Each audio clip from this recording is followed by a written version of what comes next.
Welcome to my first review, where I review anything and everything that I feel that's worth reviewing. This past Sunday, I had the pleasure of visiting the mission San Juan Capistrano with my mother, and gentlemen, I highly recommend you go on outings with your mother. They completely deserve it, especially after they've been putting up with all your shit. Established in 1776, it is the home of history, the spread of Catholicism, a bunch of butterflies, and fish! Really cool fish, look. See that? Fish. And, well, I would also say it's the home of the swallows. Those are birds, by the way, if you don't know. But there's this huge debate about whether or not these swallows are ever truly going to return fully or not. I truly feel historic points such as this one are extremely important because growing generations are becoming much more skeptical as the years roll in, and the internet becomes more influential to the growing youth. I mean, think about it. The biggest trending topic recently on the internet was questioning if the earth was flat or not. Come on, people! Historic areas such as this mission are completely necessary for kids to come by and stand with their own 2 feet and understand a world 300 years prior to their existence. Their beliefs, their struggles, their environment, culture, sleeping habits.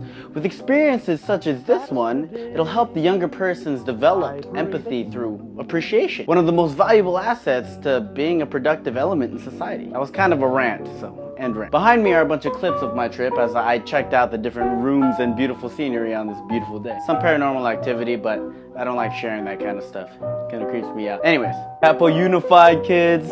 Remember when you had to make the small mission replica of this place? Yeah, I failed.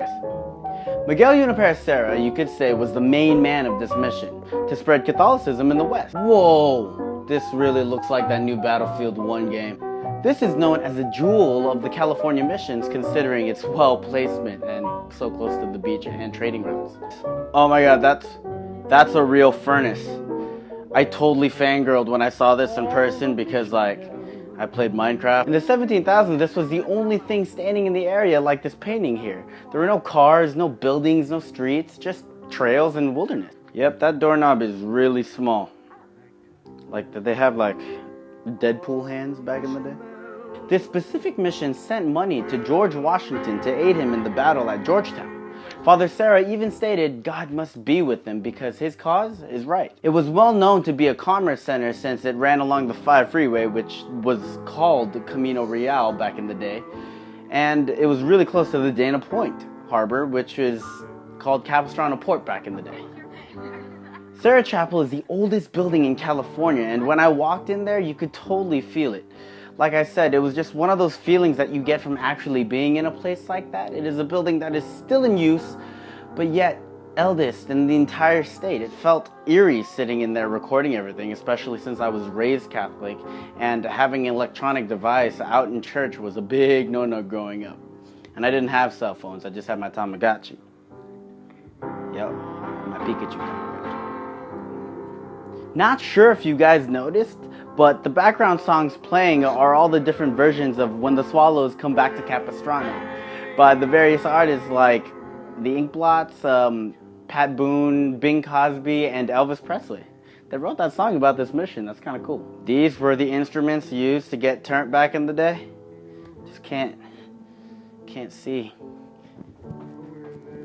how.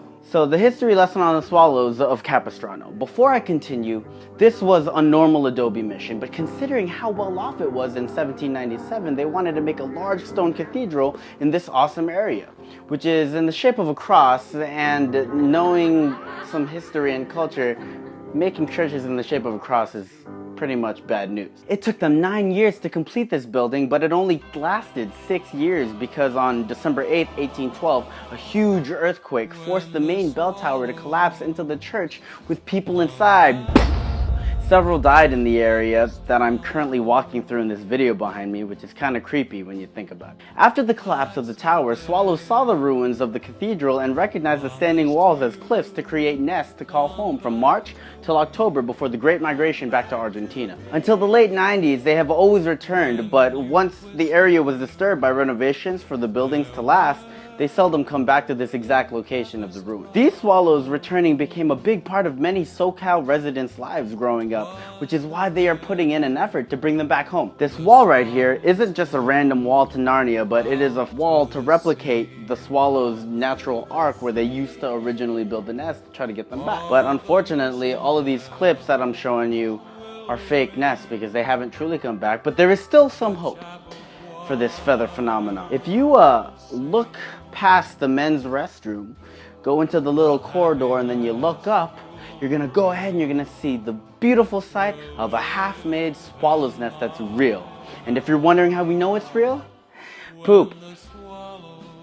Poop is how you can tell if it's real. Yeah. It feels like IKEA on beta. But why? Why is this important? They are important to this mission the same way this building is important to history. The swallows mark a direct connection between present day and history because they link us to the mission.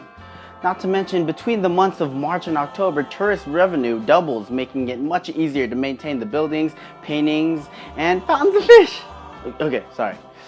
I got into a good 45-minute debate with one of the tour guides about the significance of the swallows and why they're important. My point is that the swallows represent how history directly affects the world we live in today, bridging the gap between past and present. In a generation that is consistently looking ahead at the future, it only brings more value to things of our past. So we need to appreciate and recognize the historic monuments of our present before we forget how hard it was to get to the point that we are at today. Thank you for taking time to watch this video.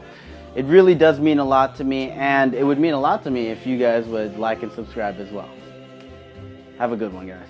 These are nice crosses. These are cool crosses. Whoa! Whoa! That is the most literal cross I have ever seen.